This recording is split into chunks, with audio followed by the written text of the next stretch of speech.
আসসালামু আলাইকুম প্রিয় দর্শক, সকলে কেমন আছেন? আশা করি ভালো আছেন। আমি আলহামদুলিল্লাহ।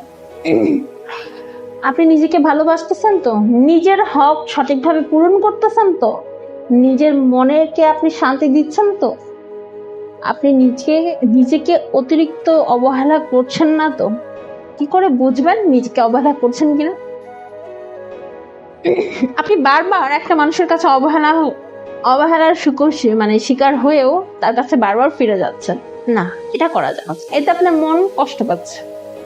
অবহেলার শিকার হওয়ার পরে সেখানে আর বারবার ফেরা যাবে না, আপনাকে চুপ থাকতে হবে।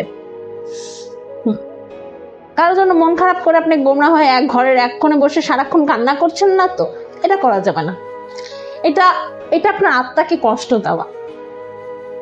যে যেমন হয় চলতে চাচ্ছে তাকে তেমন হয় চলতে দিন, আপনার আত্মাকে আপনি তৃপ্ততা দিন। খোলামেলা থাকুন, মনকে ভালো রাখুন।